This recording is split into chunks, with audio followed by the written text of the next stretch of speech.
Hello and welcome to the Conceptual Codon. Here we discuss about various medical concepts. Today's concept is congenital diaphragmatic hernia. So what is congenital diaphragmatic hernia? Here there is a congenital defect in diaphragm, and through that defect the abdominal contents herniates into the thoracic cavity. Here we are talking about the thoracic diaphragm, which is a dome-shaped flat muscle that separates the abdominal cavity from the thoracic cavity. In case of congenital diaphragmatic hernia, there is a congenital defect in diaphragm, and through that defect the abdominal contents herniates into the thoracic cavity.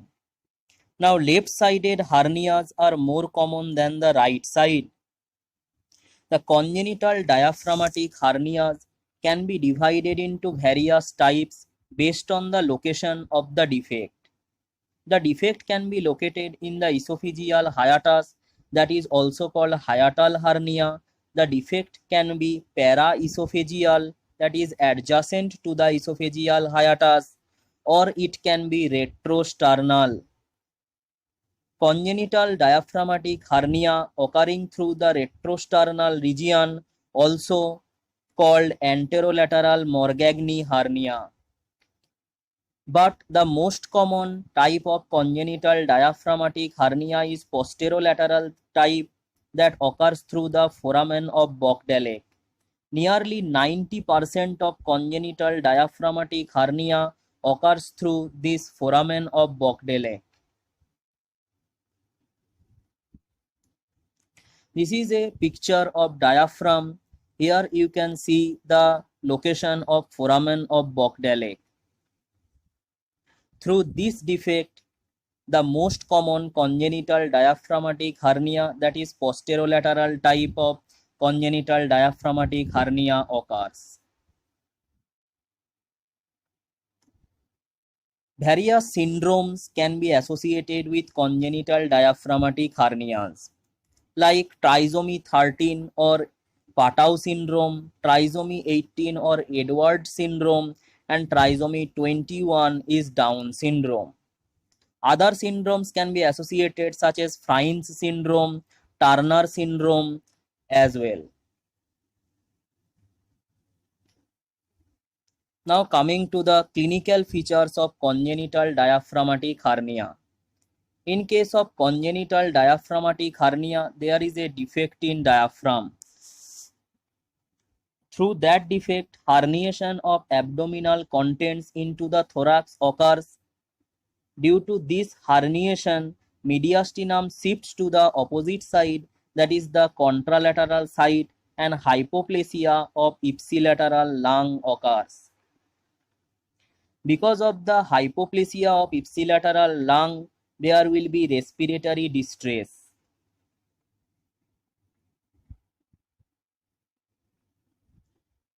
Congenital diaphragmatic hernia usually present at birth. What will be the symptoms? There will be respiratory difficulty or gasping respiration or inadequate spontaneous respiration. As there is hypoplasia of the lung, so diminished air entry to the affected lungs will occur. As some abdominal contents like intestinal loops has herniated into the thoracic cavity, peristaltic sounds may be heard at ipsilateral chest. Now, how can we diagnose congenital diaphragmatic hernia? It can be diagnosed prenatally by antenatal ultrasound after 16 weeks of gestation.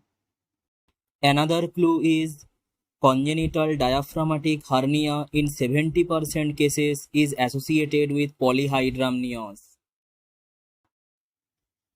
Regarding postnatal diagnosis, all babies with difficulty in resuscitation should undergo urgent chest X-ray.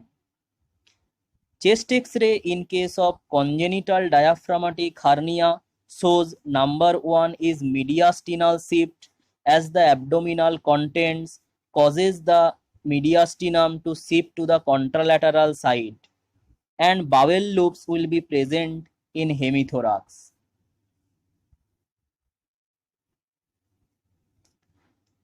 So this is a picture of chest X-ray in case of a congenital diaphragmatic hernia. Here we can see the bowel loops.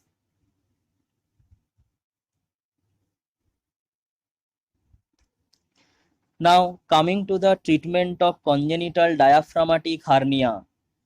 If the disease has been diagnosed prenatally, in utero fetal surgery can be performed around 26 to 28 weeks of gestation.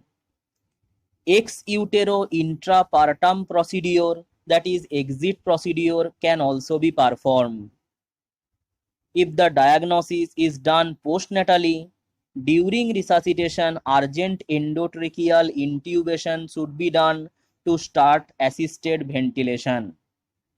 As there will be respiratory distress presented at birth, urgent endotracheal intubation should be done.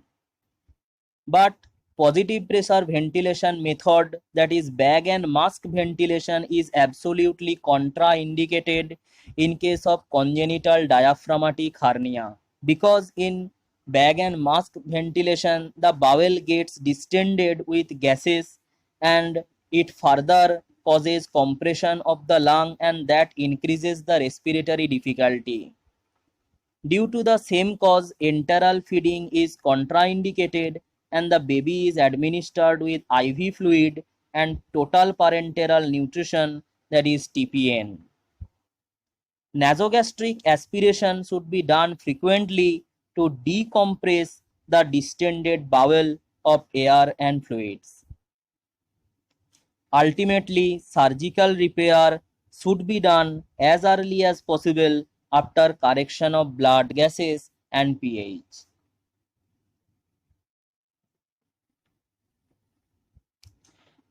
Congenital diaphragmatic hernia is associated with some complications like pulmonary hypertension and pneumothorax of the opposite healthy lung. The prognosis and outcome depends entirely on the degree of pulmonary hypoplasia of the ipsilateral lung.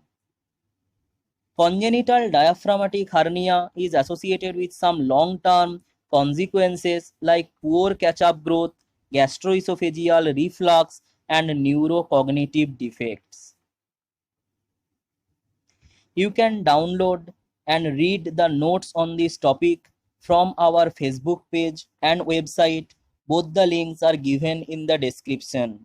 If you like the video, please like and share, and don't forget to subscribe our channel for future videos like this.